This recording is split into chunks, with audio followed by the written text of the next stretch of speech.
Welcome to Module 4.2. In this section, we'll explore different ways research questions can be answered. There isn't just one way to do research. Different types of research gives us different types of answers.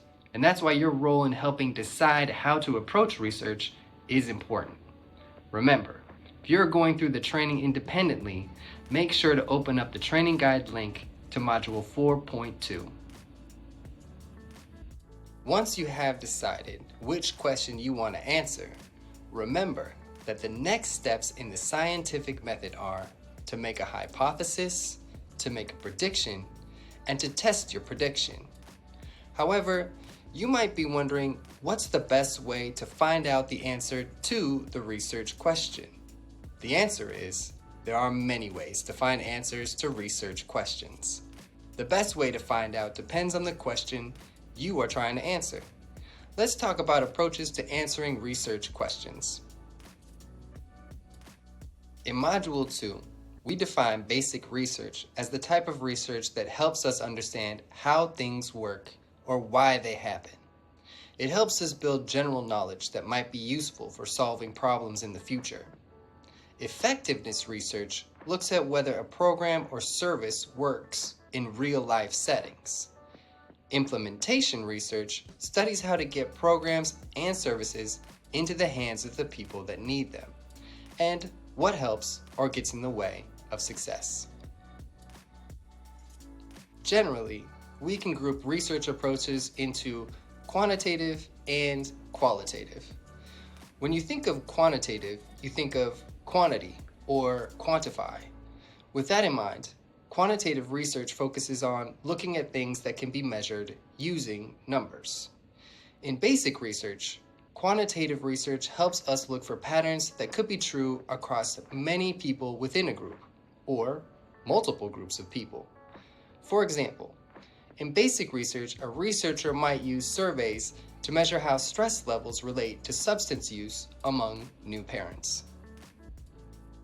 In effectiveness and implementation research, quantitative research helps compare outcomes between groups to understand whether there was a strong enough pattern to decide that what we tried worked better than services as usual.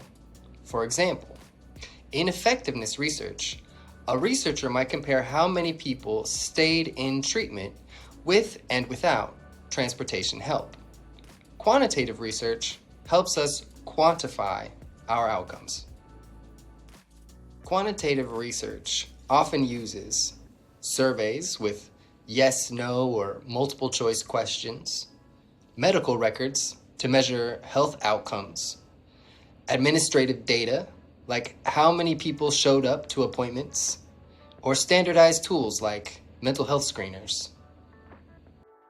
Qualitative research is about understanding words and the meanings of words to get more detailed information about people's thoughts, feelings, and perspectives. In basic research, qualitative research can help us understand experiences we don't know much about. For example, in basic research, a researcher might conduct interviews to learn how new parents describe their experience with stigma in healthcare settings. In effectiveness and implementation research, qualitative research can help us gain a deeper understanding of what worked and what didn't work in an intervention. For example, in effectiveness research, they might ask participants what parts of a recovery group were most helpful. In implementation research, they could interview staff to learn what helped or made it hard to offer the program. Qualitative research helps us understand information about things we haven't asked in quantitative research.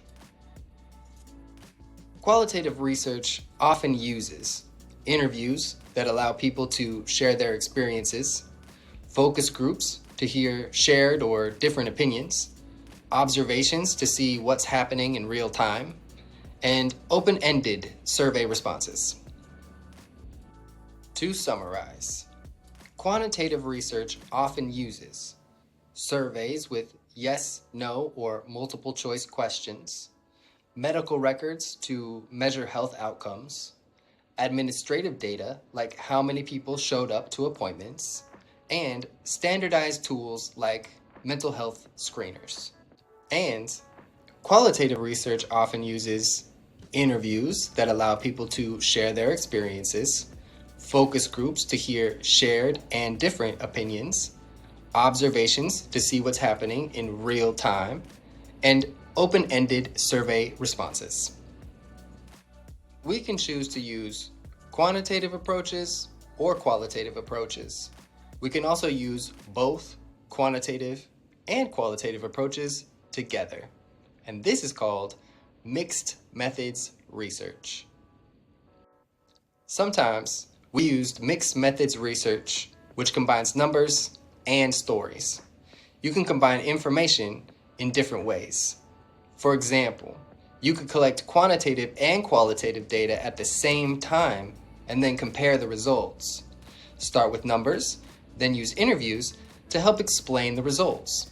Or start with the interviews to learn more, then use the numbers to test what you've learned with more people. Mixed methods, combining quantitative and qualitative data, can help researchers get to both the what and the why.